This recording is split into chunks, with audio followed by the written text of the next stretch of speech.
चलिए इसी के साथ बजट सत्र को लेकर प्रधानमंत्री क्या कह रहे हैं, आइए देखते हैं। बात पर रहता है कि सरकार का खजाना कैसे भरेगा, लेकिन ये बजट उससे बिल्कुल उल्टा है। लेकिन ये बजट देश के नागरिकों की जेब कैसे भरेगी, देश के नागरिकों की बचत कैसे बढ़ेगी और देश के नागरिक विकास के भागीदार कैसे बनेंगे, ये बजट इसकी एक बहुत मजबूत नींव रखता है। साथियों, इस बजट में रिफॉर्म की दिशा में महत्वपूर्ण कदम उठाए गए हैं। न्यूक्लियर एनर्जी में प्राइवेट सेक्टर को बढ़ावा देने का निर्णय बहुत ही ऐतिहासिक है। ये आने वाले समय में सिविल न्यूक्लियर एनर्जी का बड़ा योगदान देश के विकास में सुनिश्चित करेगा। बजट में रोजगार के सभी क्षेत्रों को हर प्रकार से प्राथमिकता दी गई है।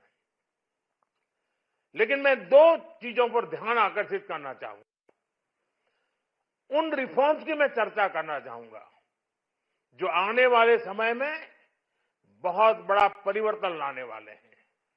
एक, इंफ्रास्ट्रक्चर स्टेटस देने के कारण भारत में बड़े शिप्स के निर्माण को बढ़ावा मिलेगा, आत्मनिर्भर भारत अभियान को गति मिलेगी। और हम सब जानते हैं कि शिप बिल्डिंग ये सर्वाधिक रोजगार देने वाला क्षेत्र है।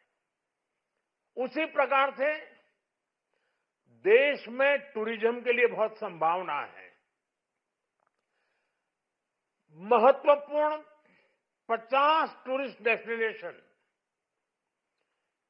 वहां पर जो होटल्स बनाएंगे, उस होटल को पहली बार इंफ्रास्ट्रक्चर के दायरे में लाकर टूरिज्म पर बहुत बल दिया है।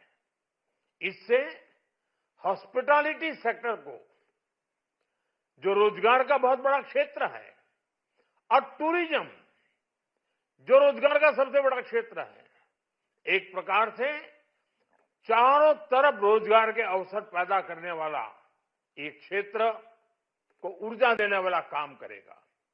आज देश विकास भी विरासत भी इस मंत्र को लेकर चल रहा है। इस बजट में भी इसके लिए भी बहुत महत्वपूर्ण और ठोस कदम उठाए गए हैं।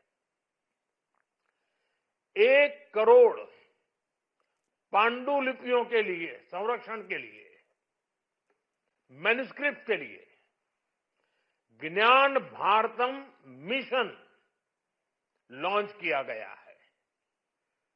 साथ ही भारतीय ज्ञान परंपरा से प्रेरित एक नेशनल डिजिटल रिपोजिटरी बनाई जाएगी।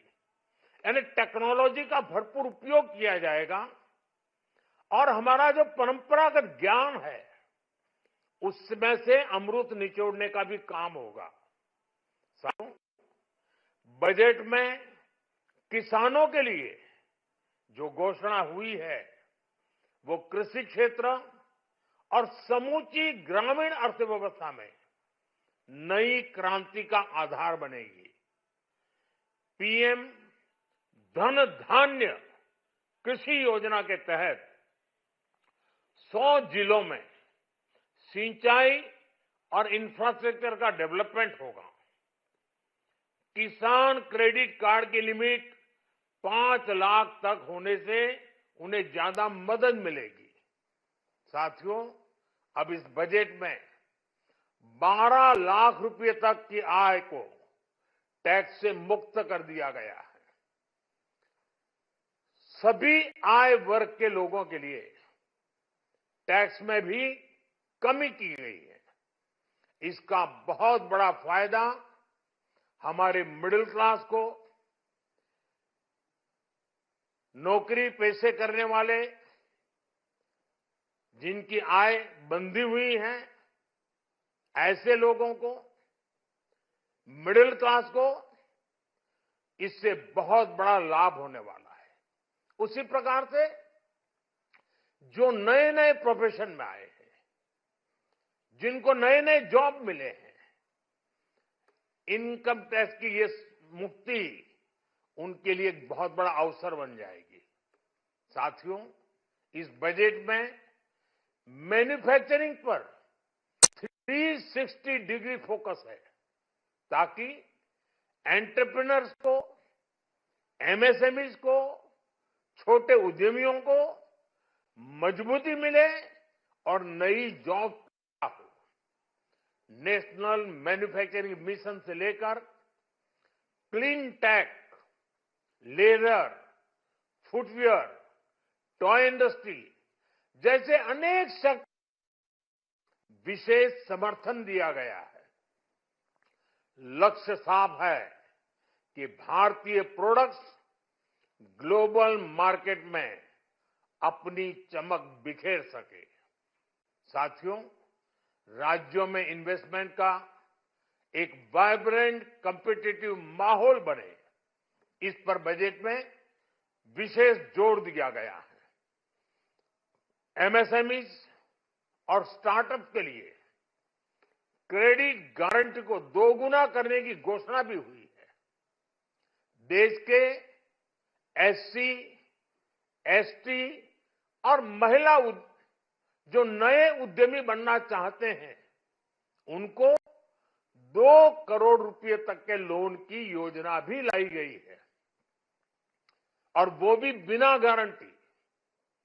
इस बजट में न्यू एज इकोनॉमी को ध्यान में रखते हुए गीग वर्कर्स के लिए बहुत बड़ी घोषणा की गई है। पहली बार गीग वर्कर्स का ई श्रम पोर्टल पर रजिस्ट्रेशन किया जाएगा। इसके बाद इन साथियों को स्वास्थ्य सेवा और दूसरी सोशल सिक्योरिटी स्कीम्स का लाभ मिलेगा। ये डिग्निटी ऑफ लेबर, इसके प्रति, श्रम एव जयते के प्रति सरकार के कमिटमेंट को दर्शाता है। रेगुलेटरी रिफॉर्म से लेकर फाइनेंशियल रिफॉर्म्स, जन विश्वास 2.0 जैसे कदमों से मिनिमम गवर्नमेंट और ट्रस्ट बेस्ड के हमारे कमिटमेंट को और बल मिलेगा। साथियों, ये बजट न केवल देश की वर्तमान आवश्यकताओं को ध्यान में रखता है, बल्कि हमें भविष्य की तैयारी करने में भी मदद करता है। स्टार्टअप के लिए deep tech fund, geospatial mission और न्यूक्लियर एनर्जी मिशन ऐसे ही महत्वपूर्ण कदम है। मैं सभी देशवासियों को एक बार फिर इस ऐतिहासिक पीपल्स बजट और फिर एक बार वित्त मंत्री जी को भी बहुत बहुत बधाई देता हूं। बहुत बहुत धन्यवाद।